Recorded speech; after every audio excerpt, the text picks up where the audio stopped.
Muy buenas de nuevo a otro episodio de Espacio Europa aquí en Multicanal Radio. Y para sorpresa de muchos, esta semana ha provocado un auténtico cataclismo en la derecha europea. Un auténtico tsunami, algo que no se esperaba. Porque, como hemos estado hablando en estos programas, la derecha estaba muy fuerte. Y por derecha hablamos tanto del Partido Conservador Reformista, los partidos el grupo formado por partidos conservadores de corte clásico, muchos liberales, y luego los más reaccionarios o los más radicales, depende de cómo lo veamos, que sería el grupo de ID, Identidad y Democracia. Pues resulta que en este último grupo, el grupo ID, entre martes y miércoles hubo un gran divorcio porque la gran parte de los miembros de ID han votado por expulsar nada más y nada menos a Alternativa por Alemania, Alternativa for Deutschland, que iba a ser o es por ahora el partido con mayor proyección de voto en toda Alemania. Así como por ejemplo lo es también el Rassemblement Nacional, la Reagrupación Nacional, antiguo Frente Nacional de Marine Le Pen. ¿Cuál ha sido la excusa? Bueno, pues es cierto que algunos candidatos de este partido, del partido alemán, en las últimas semanas habían hecho alguna que otra declaración un poquito fuera de tono. Quizá no porque la declaración en sí sea llamativa comparado con lo que estamos quizá acostumbrados en otros sitios, sino también por los tiempos. A tan solo 2 semanas, pues bueno, por ejemplo, algunos como Maximilian Krah dijo en una entrevista del periódico italiano La Repubblica que nunca diría que todo hombre que llevara un uniforme de las SS fuera automáticamente un criminal. Esto, que es una obviedad, y con esto quiero decir que en las SS pasó muchísima gente y al final de la guerra, incluso chavales de 16 años, que entiendo yo que no todos por llevar uniforme fueran criminales. Pero bueno, como ya sabemos en la Europa en la que estamos, que vale decir de todo mientras no seas de derecha, pues tanto Marine Le Pen en Francia como Salvini en Italia se llevaron las manos a la cabeza porque saben que aquí hay líneas rojas. Y líneas rojas es todo lo que tenga que ver con la Alemania nazi o tenga que estar relacionado con ello. Esto no quita, y esto es cierto, que algunos de los miembros de AfD hayan estado o estén relacionados con quizá el Partido Nacional Alemán, Nationalpartei Deutschland, que es el heredero, de alguna manera, de ese famoso NSDAP, Nationalsozialistische Deutsche Arbeiterpartei, que es el partido nazi de toda la vida.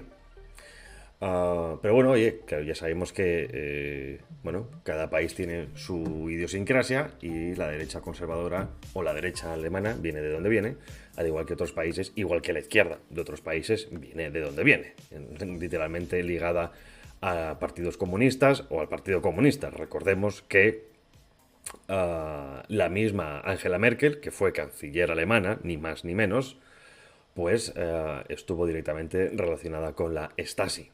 La Stasi, que era la policía secreta de la República Democrática Alemana, ¿de acuerdo? La parte soviética de Alemania. Nada más y nada más, ¿eh? Estamos hablando que era como si fuera la Gestapo, ¿de acuerdo? Pero bueno, como ya sabemos, como la izquierda tiene carta ancha, la derecha no, pues entonces se ha aprovechado para llevar este divorcio. Un divorcio que, repito, llega en muy mal momento. Porque la proyección de ID era meteórica, lo hemos hablado aquí, lo seguiremos hablando, de hecho lo hablaremos también después con nuestro invitado de hoy, pero estamos hablando de que ID podía ser tercera fuerza, nada más y nada menos.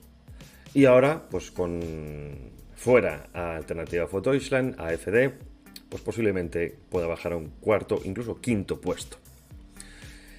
Porque ECR puede crecer mucho. Ahora, vamos a analizar esto. Porque más allá de la noticia, hay cosas interesantes que ver, ¿no? Ya sabéis que a mí me gusta ver siempre más allá, leer entre líneas, intentar ver cuáles son los actores en qué escenarios, intentar sacar una conclusión más allá de la que nos dan los medios de comunicación, o incluso los propios actores principales. Bien, en ID hay varias cabezas, varios gallos, entre ellos está Marine Le Pen y Salvini, también Geert Wilders. Salvini fue miembro de un gobierno, lo vuelve a ser, Geert Wilders finalmente formará gobierno, pero por lo que parece no va a ocupar el puesto de primer ministro. Y Marine Le Pen, que es cierto que ha perdido todas las elecciones, pues sigue siendo un partido muy importante a tener en cuenta, y recordemos que tiene prácticamente una intención de voto del 33%, que dobla a la intención de voto de Macron, ¿de acuerdo? O sea, es muy importante. Pero claro, AfD en Alemania también iba a ser muy importante. Y ya sabemos que eso de tener varios gallos en un mismo corral no funciona. Si no funciona con 2, imaginémonos con 3 o con 4. Y yo creo que esto se ha aprovechado. Más por el escándalo en sí, porque al fin y al cabo esto es solo un escándalo en la izquierda, ¿no? Ya sabéis, reductio ad Hitlerum. En la derecha esto no importa, son comentarios a la limón de muchísimos candidatos que se les suele pillar en un resquicio de esta manera. También hay que decir que muy listos quizás no sean, pero bueno. Entonces, obviamente, aquí se acaba de quitar de encima Marine Le Pen un gran enemigo. Porque si nos fijamos además en los otros grupos parlamentarios, en ID teníamos a Francia y a Alemania. En el ECR tenemos a... Mira qué curioso, Alemania no está representado en el ECR enormemente, pero sí otros países, en este caso Italia. Tenemos el PP, que está ocupado por los alemanes. Tenemos el PSOE, el Partido Socialista, o digamos el Socialdemócrata, que está ocupado por Alemania. Primer puesto los alemanes, segundo los españoles. Tenemos los verdes, alemanes. Y así sucesivamente. Y hacia la derecha iba Alemania a volver a tener una gran representación. Es cierto que Alemania es primera potencia, país más importante. Obviamente la representación se entiende que iba a ser mayor. Pero claro, estamos hablando de una competencia mano a mano, nuevamente entre Marine Le Pen o Francia y Alemania. Y como también hemos hablado aquí y seguiremos hablando porque va a dar mucho que hablar, la reforma de los tratados de la Unión Europea, en parte, es una reforma ad hoc para Francia y Alemania. Porque la reforma de los tratados, si sigue adelante, no solo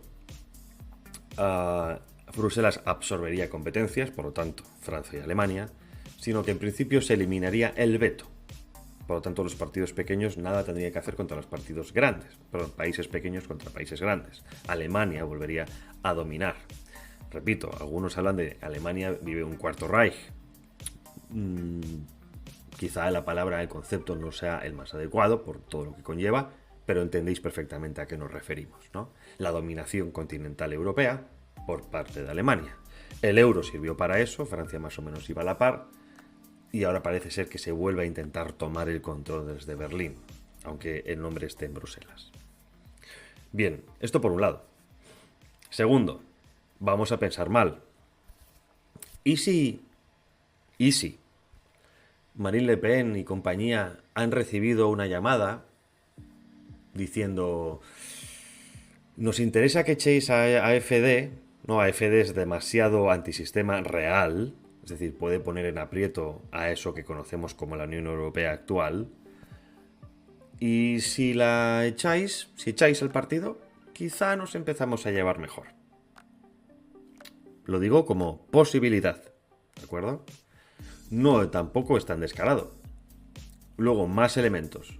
Hungría, por ejemplo, que está pendiente de saber dónde se quiere meter. Por lo que conozco y por lo que me han contado mis fuentes, Orbán dudaba mucho de meterse en ID porque en Hungría hay un montón de inversión alemana. Por ejemplo, parte de la industria armamentística alemana se ha deslocalizado hacia Hungría. Entonces, está muy bien jugar con la política, pero también hay que jugar con las cosas de comer. O mejor dicho, no jugar con las cosas de comer. Por lo tanto, aquí habría habido una especie de freno para ver qué pasa. Y ahora que no está FD en ID, Orbán tendría vía libre. Aunque lo lógico, viendo pues, la deriva del partido, Fidesz era un partido liberal, ahora es un partido, se reconoce a sí mismo como iliberal, de todo el conservadurismo, y lo lógico es que entrara en ECR. Pero es que ECR está Meloni, otro gallo, y además lo controla el corral muy bien. Por lo tanto, ahí hay otro resquicio de conflicto. Y luego Meloni y Orbán, aunque aparentemente están en el mismo lado, tampoco es así del todo. Orbán es más iliberal, Meloni ha resultado ser más sistémica. Y luego, aparte, Italia no es que haya ayudado mucho a Hungría en las votaciones de la Unión Europea. Esto es importante, ¿de acuerdo? Porque recordemos que Hungría ha sufrido mucho la presión ideológica y por lo tanto el chantaje económico consecuente. Y esto ya sabemos, perdonamos pero no olvidamos, ¿no? Y en EIDE tendría también cabida. Es cierto que no tiene tantos issues económicos con Francia y quizá podría llevarse bien con Marine Le Pen. ¿Cuál es el problema? Nuevamente, que estamos hablando de gallos de corral. Orbán es un hombre que va a pasar a la historia. No solo como gobernante, sino como aquel que puso, digamos, entre la espada y la pared al establishment europeo. Y por eso Hungría también está siendo tan perseguida. Orbán está siendo tan demonizado. Y aquí, los que ya peinamos canas, entre comillas, y eso, que no tengo tantas, digamos que el sacrificio es un grado, ¿no?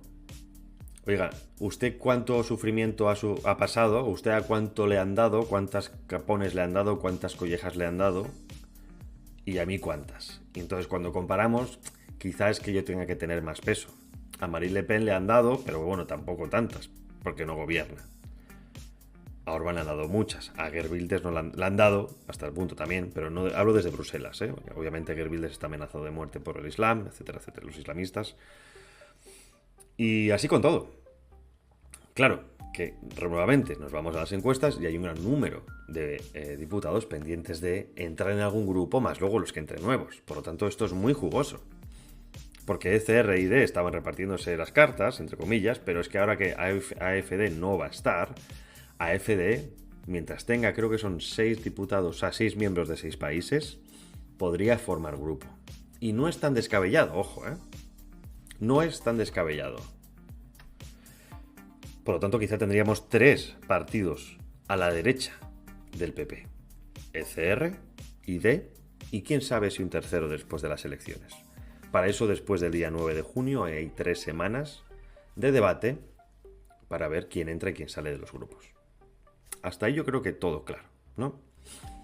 Bien, pero claro, vamos a esa hipótesis de quizá ha recibido un toque ID. Y aquí hacemos referencia al debate que hubo este miércoles, un debate importante que es el debate de los candidatos, en el que todo parece que von der Leyen no tiene rival, no tiene rivales. Primero por experiencia, von der Leyen lleva no solo como ministra de Defensa de Alemania, sino que lleva 5 años en la comisión, y es cierto que es el proyecto que se ha planteado en los últimos años de Europa. Es un proyecto muy delicado, es un proyecto, como hemos hablado, de una reforma absoluta en todos los sentidos. No solo hablamos de reforma política, hablamos de la creación de una entidad militar única, hablamos de un control de fronteras total, hablamos de controles económicos, sociales, inmigración, económicos, y luego viene el Green Deal. En fin, estamos en una auténtica revolución, que esto parece que no se nota desde casa, pero estamos hablando de una auténtica revolución. Y en esto, claro, que von der Leyen necesita aliados. Y aquí es donde entra Meloni. Vamos a escuchar una pequeña parte de ese discurso, de lo que dijo, que también es cuando se le cuestiona por parte del presentador, cuando le hacen alguna pregunta, y ahora lo comentamos. Pro-europeo, pro-Estado de Derecho, entre otros, pero la pregunta sería la siguiente. La señora Meloni, primera ministra de Italia, y su partido cumplen estos criterios.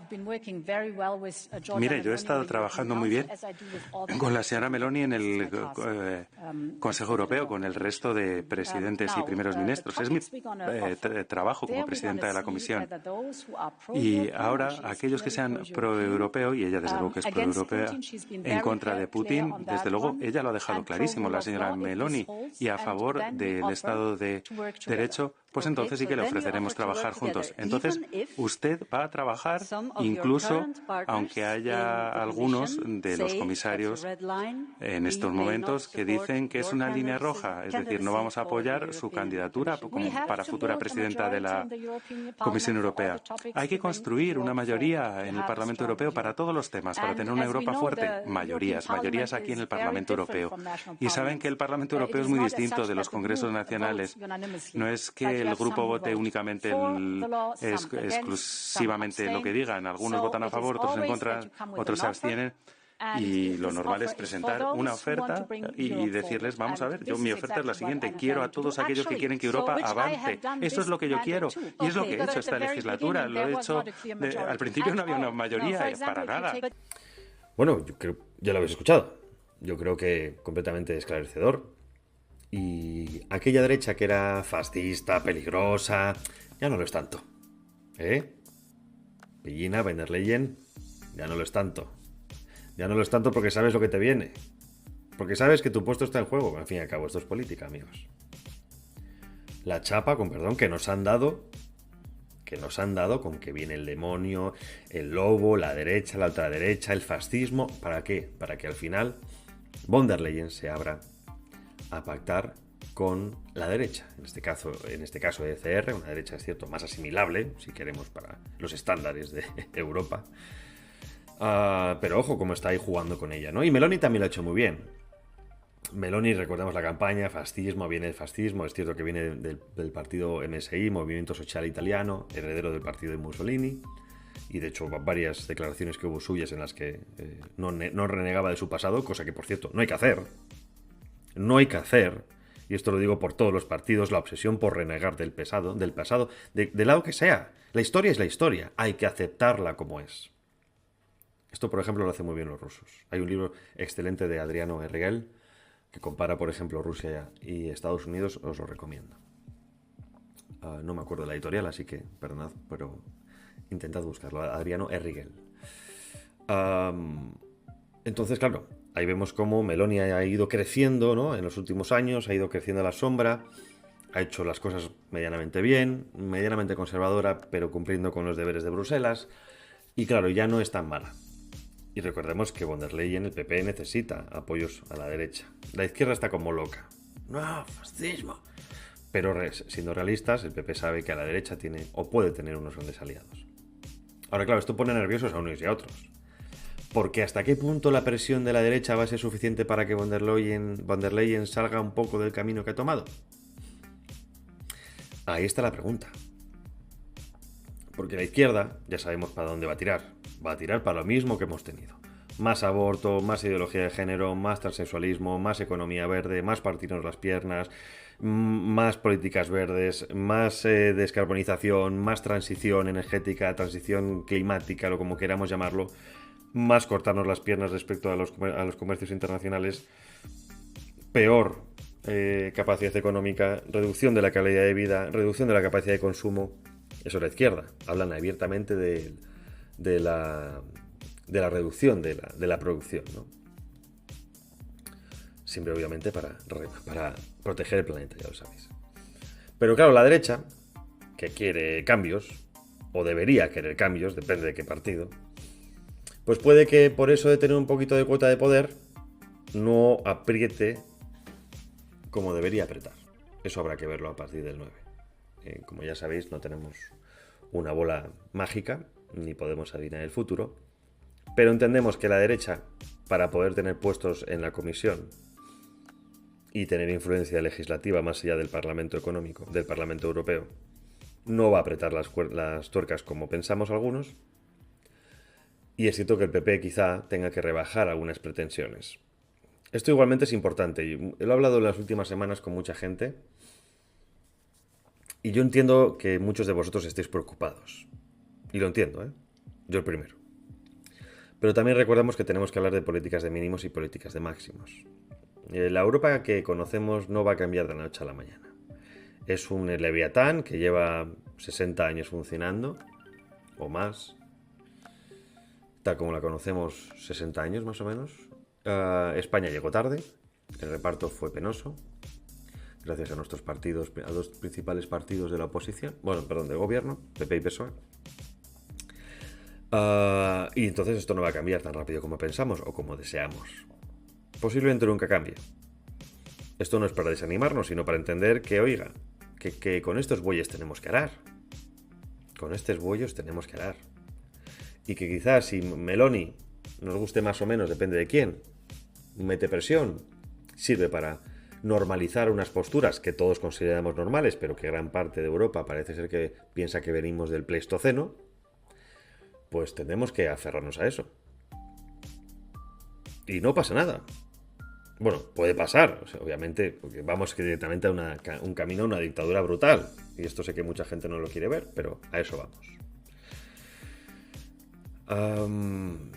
Entonces, en fin, tenemos una derecha dividida, una derecha enfrentada, que no sabemos por orden de quién, si es por voluntad propia, por juego de sillas o por orden de alguien. Y tenemos al PP, que está dando un poco varas a la ECR para que se meta en la vereda de que, claro, aquí viene lo curioso, para von der Leyen, los partidos europeos son aquellos, o con los que puede pactar son aquellos que sean pro-Ucrania, pro-Estado de Derecho y pro-europeos. Y esto es un poco de chiste, me vais a perdonar. Porque claro, Donald Tusk es pro-Estado de Derecho, si se ha saltado el Estado de Derecho nacional. Por pro-Ucrania, ¿qué significa? Porque puedes estar a favor de Ucrania y de los ucranianos, pero lo que puedes evitar o puedes desear es que se le fomente una guerra de despoblación, porque le están palmando como chinches. ¿Y por pro-europeo qué significa? Porque creo que aquí pro-europeos somos todos. Todos aquellos que nos sentemos primero nacionales, porque estamos en Europa. Por supuesto que todos somos pro-europeos. Otra cosa es que comulguemos con ruedas de molino con lo que pretende Bruselas. Y aquí todos vemos cómo ellos mismos colocan la línea roja. Y ahí es donde Meloni se ha colocado completamente atlantista, otanista, ha hecho tantas declaraciones en contra de Putin, ha aceptado todo lo que le diga a la OTAN y también ha aceptado ciertas cosas de Estado de Derecho. Ahora, ¿esto es traición? No lo sé. Pero está claro que le está funcionando. Y esto le va a funcionar a mucha gente. Hay un proceso, vamos a llamarlo así, aunque ya sabéis, eso puede sonar mal, pero no es así del todo. Hay un proceso de normalización de la derecha.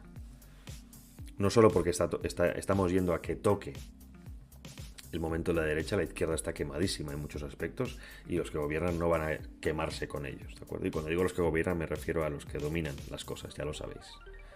Por lo tanto, estamos viendo una cierta normalización de la derecha, ¿no? Milei, por ejemplo, portada del Times, etcétera, etcétera, etcétera. Vamos a ver hasta dónde llega eso, porque está claro que la derecha de verdad no va a ser bienvenida. Ni la izquierda de verdad va a ser bienvenida. Son las dos caras de la moneda, bien juntaditos, e intentando que todo lo que supuestamente esté en los extremos del sistema vaya hacia adentro con una fuerza centrífuga cada vez mayor. Pero bueno, de esto y más temas vamos a hablar con nuestro invitado. De momento, un momentito, publicidad y volvemos.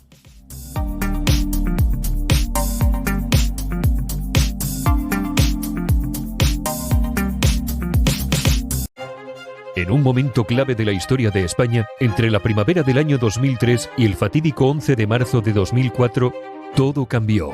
¿Quién podría haber hecho más para evitarlo? Descubre los secretos ocultos de este giro histórico en Quinta Estación Infierno. Una novela que te llevará al corazón de la intriga política y los misterios que marcaron una nación. Disponible ahora en Amazon, esta obra te invita a explorar los entresijos de un momento que cambió el destino de muchos. No te pierdas Quinta Estación Infierno. Disponible en formato digital y físico. Encuéntralo en Amazon hoy mismo. Una historia que desafía la realidad y te mantendrá al borde de tu asiento. Adquiere tu copia ahora. Quinta Estación Infierno. Disponible en Amazon. Si encuentras parecido con la realidad, déjate llevar por tu intuición. Quinta Estación Infierno. ¿Te imaginas una escapada a tan solo 80 kilómetros de Madrid, rodeado de viñedos y la serenidad de la naturaleza? Bienvenido a Hacienda Villarta en Escalona, Toledo. Descubre nuestro exclusivo alojamiento rural en www.fincavillarta.com, un refugio de encanto donde el descanso se mezcla con la tradición vitivinícola. En Hacienda Villarta no solo te alojas, sino que vives la experiencia del vino. Nuestras bodegas te esperan para catas inolvidables y recorridos entre viñedos. Despiértate con la frescura del campo, explora los senderos que rodean la finca y sumérgete en la cultura vinícola toledana. A media hora de Toledo y del parque temático Puy du Fou. Hace tu escapada algo extraordinario en Hacienda Villarta. Reserva hoy en www.fincavillarta.com y descubre la magia a tan solo un paso de Madrid. Reserva este espacio para eventos familiares, reuniones de amigos, empresa, negocios. Visita www.fincavillarta.com o llame al número de teléfono 913441990. Llama ahora para reservar tu experiencia única en Hacienda Villarta. Recuerda, fincavillarta.com o 913441990.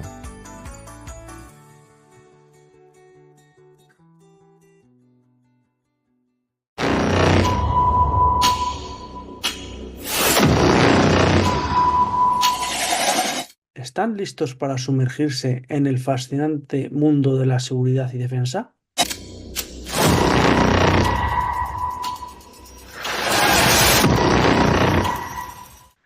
Llega a sus oídos Azul y Verde, el programa que analiza a fondo los asuntos de la Policía Nacional y Guardia Civil para mantenerlos informados y protegidos.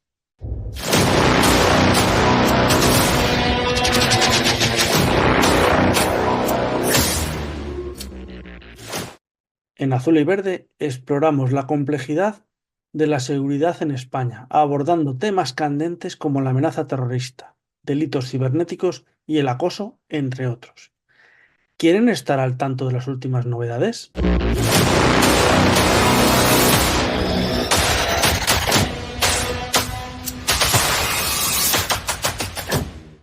Cada semana nuestro equipo de expertos desglosa la situación interna, brindándoles análisis profundos sobre la seguridad y protección de los ciudadanos. ¿Cómo enfrentar los desafíos actuales? Azul y Verde tiene las respuestas.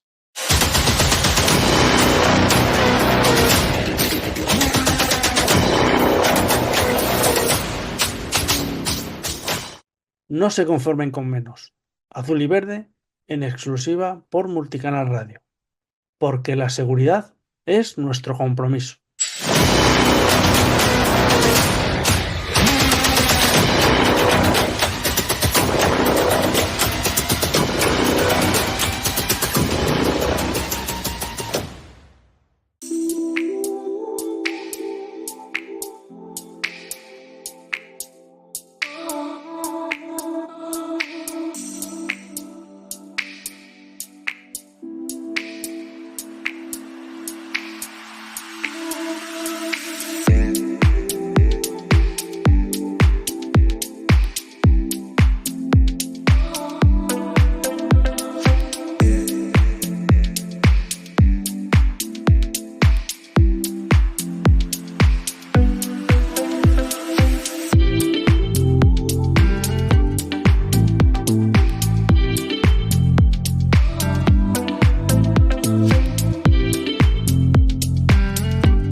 Bueno, ya estamos de vuelta con nuestro invitado de hoy, que seguramente muchos lo conozcáis. Es Antonio Omuloni, director de La Gaceta y fundador de La Iberia, una revista, un magazine cultural digital que lo está petando. Así que si no lo conocéis, ya estáis tardando en visitarlo.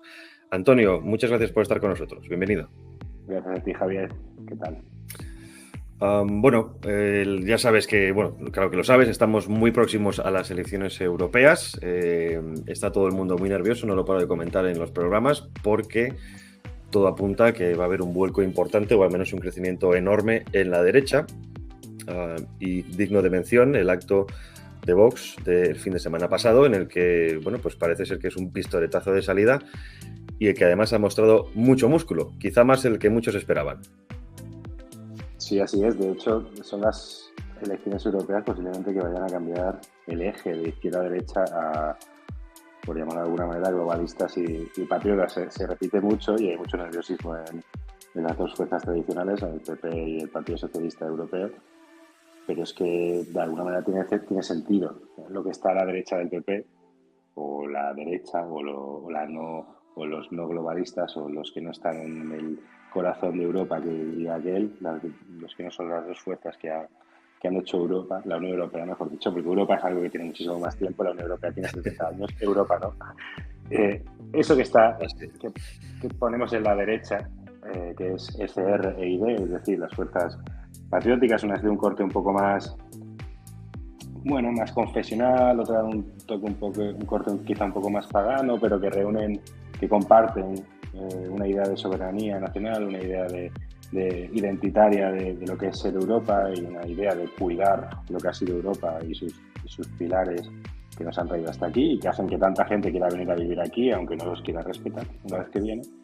Pues esos dos grandes grupos, conformados por Vox en España, por Fratelli en Italia, por Reagrupamiento en Francia o por Chega en Portugal, más, por cierto, Fidesz en Hungría, que no está afiliado a ninguno de los dos, pero es el partido principal de Hungría y es casi parte de esos dos grupos, pues esos otros grupos, esa derecha de la derecha, puede ser, y seguramente vaya a ser, el bloque más grande del próximo Parlamento Europeo. Y eso es un cambio histórico en la política de la Unión.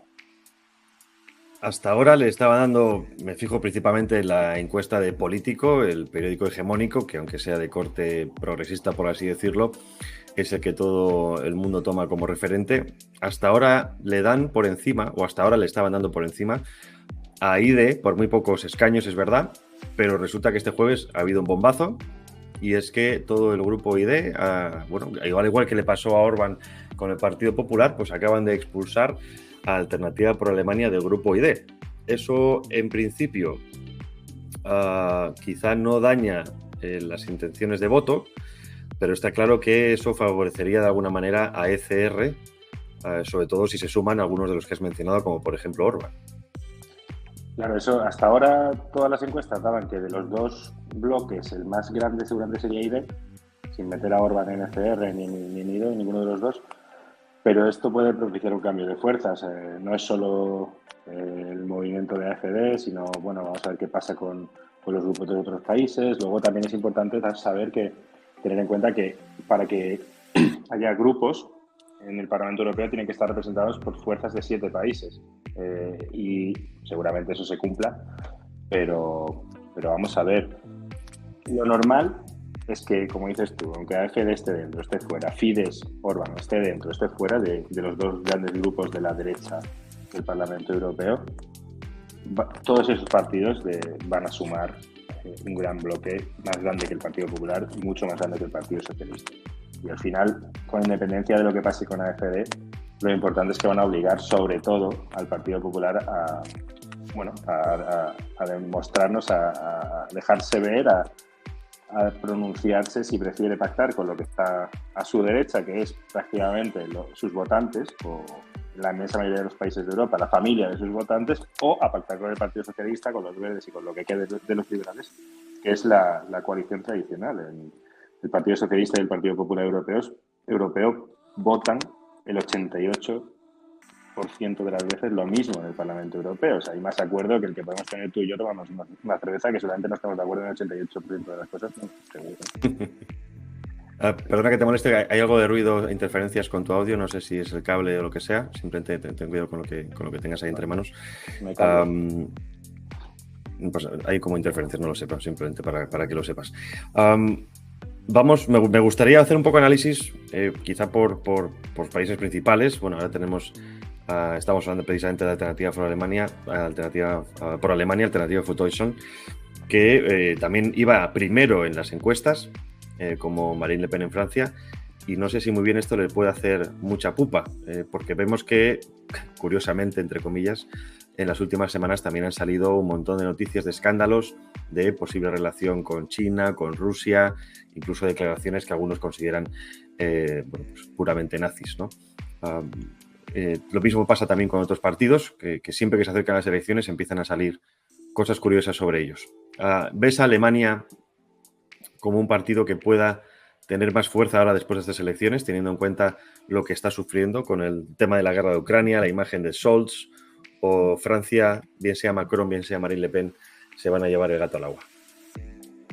A ver, es que tanto en Alemania como en Francia, en eso que llamaban el corazón de Europa, el eje franco París-Berlín, la derecha tradicional y la izquierda tradicional, no digamos, han demostrado ser no ya inútiles, sino estar totalmente alejadas de los intereses de sus naciones y, por supuesto, ya no digo del resto de naciones europeas. Responden a intereses que no tienen que ver con Bruselas, pero tampoco ni con París ni con Berlín. Y eso ha propiciado que el Partido Popular Europeo en Francia sea residual, el Partido Socialista sea muy pequeño, y en Alemania todavía van aguantando, todavía van a tener grandes delegaciones. También es verdad que es el país con más eurodiputados, con mucha diferencia, pero Alternativa por Alemania hasta ahora, y no tiene por qué dejar de serlo, está optando a ganar las elecciones europeas en Alemania, que se dice pronto. ¿Qué ocurre? También AfD tiene un hándicap, que es en Alemania la presión mediática es comparable a lo que ocurre en España o en Estados Unidos, y ser afiliado de AfD supone un estigma social. El votante de AfD es clase media, clase trabajadora, en su inmensa mayoría, que no acaba de dar el paso a afiliarse al partido. Entonces los representantes que se encuentran en el partido a veces no son exactamente la equivalencia a su votante. Y pasan cosas, es un partido muy joven al que llega mucha gente, y bueno, hay perfiles que llegan arriba y acaban saliendo pues por falta de prudencia, por tocar temas que no hay que tocar. Pero lo cierto es que responde a una realidad social, igual que ocurre en otros países, no solo europeos, en Estados Unidos, en Brasil, en Argentina, que vamos a decir. Hay una reacción social que está harta del eje tradicional izquierda-derecha, que a la hora de votar parecen diferentes, pero cuando toca legislar, y más en Bruselas, son exactamente lo mismo. Y esa reacción a una opresión en el campo, una opresión legislativa, una opresión migratoria y de seguridad, que te dicen que no ocurre lo que tú estás viendo con tus propios ojos, esa reacción se canaliza a través de AfD, y por mucho que quieran infiltrar a AfD, que quieran demonizar a AfD, el voto que ha perdido la CDU lo va a recuperar muy difícilmente, y el Partido Socialista Alemán también lo va a recuperar muy difícilmente. A lo mejor en estas elecciones, con esto que está pasando, algún eurodiputado recupera, pero la tendencia es evidente. Los partidos tradicionales, socialistas y populares, no van a ganar las elecciones en casi ningún país de la Unión Europea. El tema de Francia quizá también tenga similitudes con Alemania, porque claramente yo creo que Rassemblement Nacional o el antiguo Frente Nacional y AfD son claramente partidos que están recolectando votos de desencanto, como tú has mencionado, por temas principales, como es la inmigración y la economía. Curiosamente, esto todavía no está pasando en España. Justo todavía hacía un artículo en Brussels Signal de cómo, a pesar de España estar dentro de Europa, es una rara avis, en el sentido de que los dos principales partidos parece que estén recuperando terreno perdido.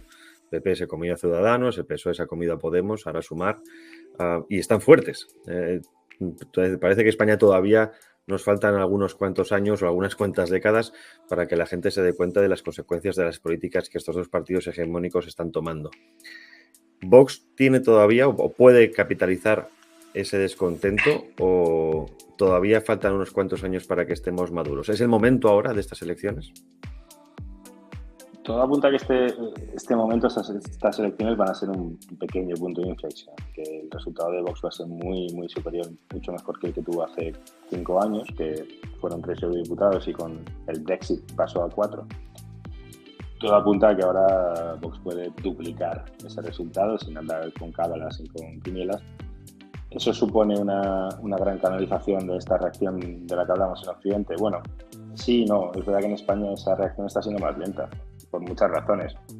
Aquí el poder de la televisión es todavía mucho más fuerte que en muchos lugares de Occidente, Estados Unidos, en Iberoamérica o en parte de Europa, que todavía sigue siendo mucho más fuerte. Es verdad que nuestro sistema de partidos, donde hay muchos partidos regionales que todavía tienen mucha fuerza en su región, e incluso las europeas sacan eurodiputados, todavía es importante.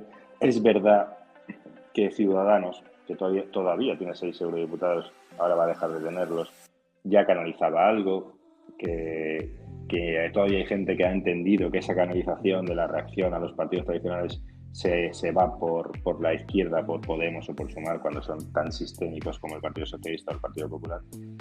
Falta canalizar, y también falta un cambio generacional. El voto joven es absolutamente de Vox. Incluso en las elecciones catalanas el voto joven era parte Junts, que era un voto bastante gamberro, bastante rebelde, de ya no habrá independencia, pero por lo menos Puigdemont toca las narices en Madrid, y votó a Vox.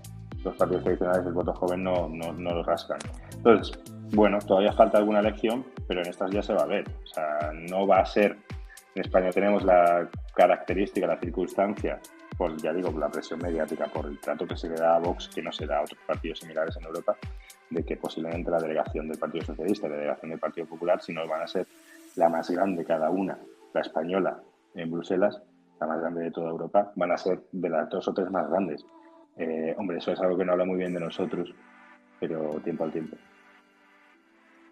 Precisamente con lo que estabas diciendo, también da que pensar sobre cómo España se sigue tomando a Europa, ¿no? Es cierto que en los últimos años ha habido un crecimiento del interés que se tiene sobre las políticas en Bruselas, pero parece que todavía el votante medio no acaba de entender muy bien hasta qué punto Bruselas afecta a las políticas nacionales. Y pongo un ejemplo muy claro.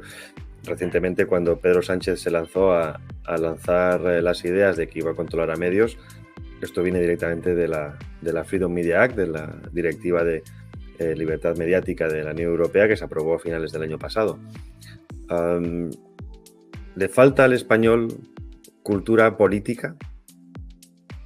Le falta cultura quizá de la Unión Europea, ¿no? O sea, al final nosotros, España no fundó la Unión Europea, bueno, la comunidad carbonera cero no fue de los países fundadores, llegó de hecho 30 años después.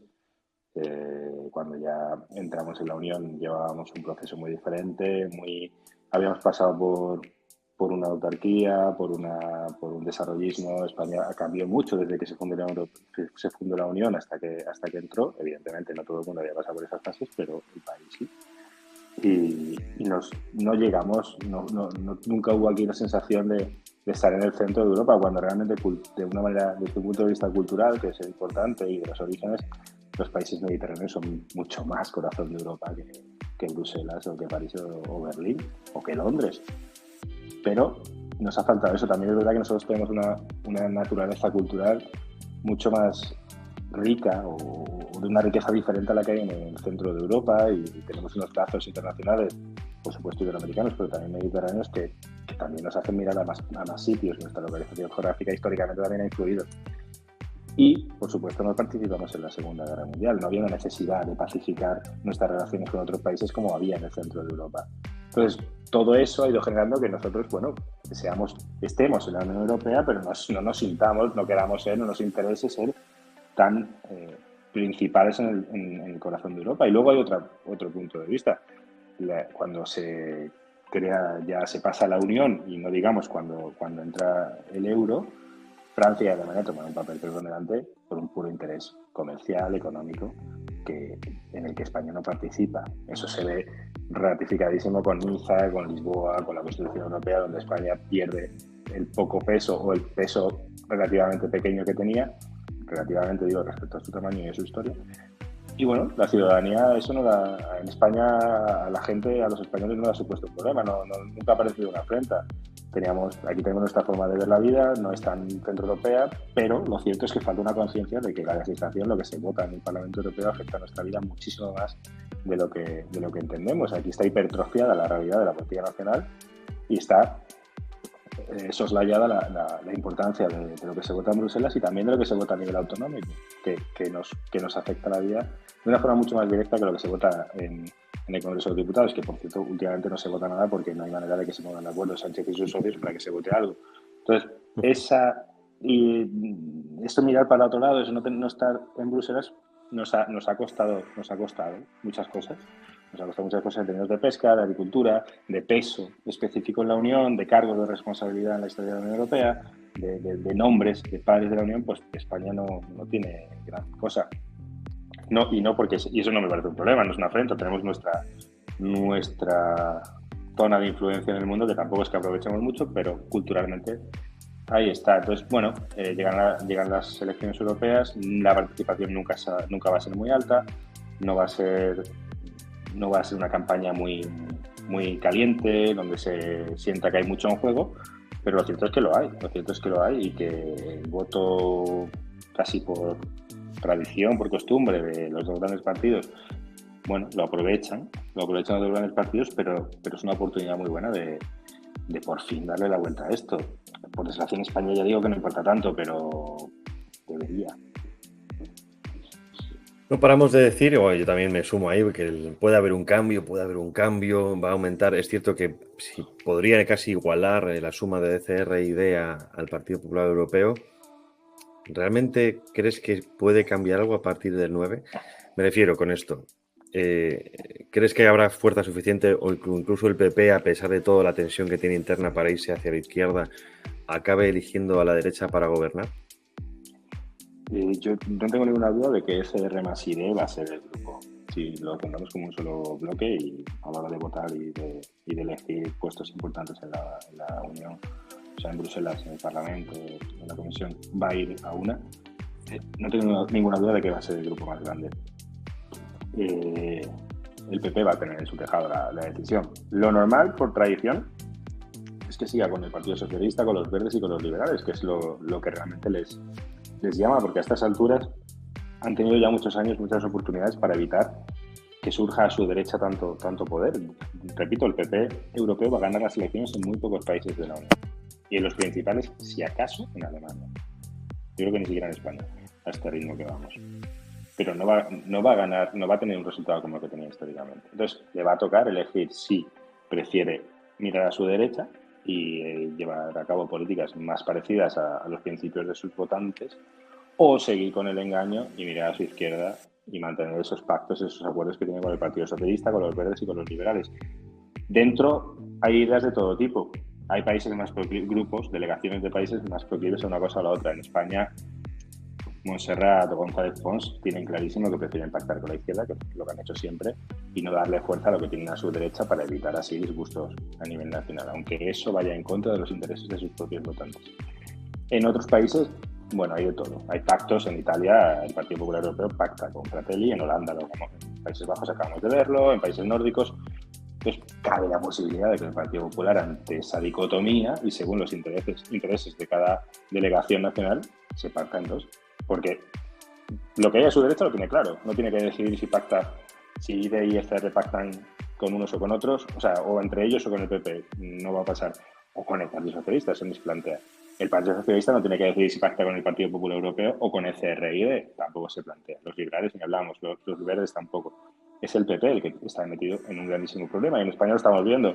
Acaba de decir Sánchez que va a reconocer al Estado palestino. El Partido Popular no dice esta boca es mía. Milei es atacado por un ministro de España, el jefe de Estado de Argentina, hasta el punto de que responde y el gobierno de España retira al embajador en Buenos Aires, rompe relaciones institucionales con un país hermano. Y el Partido Popular lo que dice es que, hombre, ni uno ni otro, que el tono... Pues ante esa tibieza, el Partido Popular puede estar al borde de romperse si llega el momento de elegir al presidente de la Comisión Europea. Ahora que hablas de la Comisión, precisamente el acceso al poder, o digamos ese escaño de poder que podría tener España es precisamente Teresa Rivera, o al menos así la están vendiendo los grandes medios de izquierdas en Europa, como la futura posible canciller verde, ¿no? Que sería la comisaria encargada de la transición verde. Ahí es precisamente donde veo que el PSOE no está débil. Vemos que, por ejemplo, colocó de director que era de informativos de 4, y luego fue su director de comunicación en el Parlamento, colocó director de agencia EFE. Recientemente hemos sabido que otra socialista la han colocado de presidenta de Mediaset, y ahora parece que Teresa Rivera va a acabar en la Comisión Europea. El PSOE le veo más vivo que muerto. Sí, el PSOE sabe lo que hace. Al final, lo que te decía, el Partido Popular es el que se tiene que definir. El Partido Socialista y Pedro Sánchez se ve perfectamente hace tiempo que no se debe a sus votantes. Teresa Rivera es el ejemplo perfecto de cómo es un títere del globalismo, de los fondos, de donde hay dinero con la excusa del cambio climático, de la agenda verde, del cuidar el medio ambiente por personas a las que no le interesa lo más mínimo, que están dispuestas a que el campo deje de ser cultivado, explotado, utilizado en el mejor de los sentidos con tal de imponer una ideología muy rentable. Y El Partido Socialista eso lo ejerce a la perfección. No gana las elecciones en España, no le importa no poder legislar ni siquiera hacer presupuesto, pero sí se mantiene en la Moncloa porque entienden lo que es el poder mucho mejor que lo que tiene el frente o al lado, según se mire, el Partido Popular. Y en Europa va a ser lo mismo. Si consiguen sumar la mayoría concreta, puntual, para colocar a sus nombres clave en la comisión, lo harán. Y ellos saben perfectamente que antes de manejar temas tradicionales, ramos tradicionales como la economía o la política fiscal, el empleo, la sanidad, y ya están en otros puntos, están en la inmigración, están en la agenda verde, están en el género, en la igualdad, que es donde ahora está el poder y está el dinero de fondos de inversión encamados con políticos, de empresas encamadas con políticos y de ejecutivos de medios de comunicación encamados con todos ellos. Antonio, muchísimas gracias. Se nos acaba el tiempo.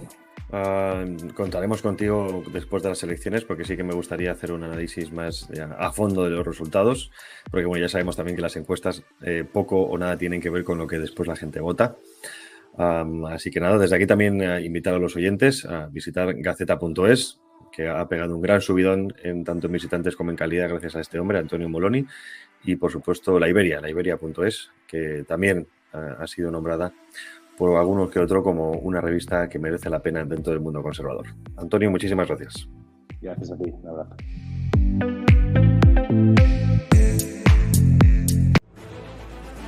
A nosotros no nos compra nadie, por eso te necesitamos. Accede a patreon.com/multicanalradio. Cualquier aportación nos vale. Ayúdate a acabar con la dictadura sanchista. La verdad objetiva es la verdad objetiva, pague quien pague. Así que no te digan eso de si quieres periodismo independiente, apoya el periodismo independiente porque claro, queremos seguir siendo independientes. No, mira, aquí vamos a seguir siendo independientes, nos apoyes o no nos apoyes, aunque preferimos que lo hagas. No te pierdas La Estoa, de lunes a viernes de 18 a 21 horas, donde tenemos política, economía, actualidad, invitados excepcionales que gracias a la censura, pues los tenemos nosotros. Algo bueno tenía que tener esto. De lunes a viernes, de 18 a 21. A partir del 1 de abril, Castellón Confidencial amplía su horario cada día en Multicanal Radio. Una realidad política, social y económica que nos ocultan, que no aparece en los grandes medios de radio ni en televisión. Esa información confidencial es la clave para entender nuestro futuro y saber interpretar la actualidad. Desde el 1 de abril, cada día de 10 a 12 de la mañana, la descubrimos en Castellón Confidencial. Ahora con 2 horas de programa solo en Multicanal Radio. Súmate a la resistencia con Albert Castillón. Bueno, pues ya habéis escuchado la entrevista con Antonio. Quería hacer una charla con él, al final ha sido entrevista porque los análisis que hace me interesan mucho, además recordemos director de La Gaceta. Así que nada, en fin, estaremos atentos. La derecha, vamos a ver qué pasa después de todo.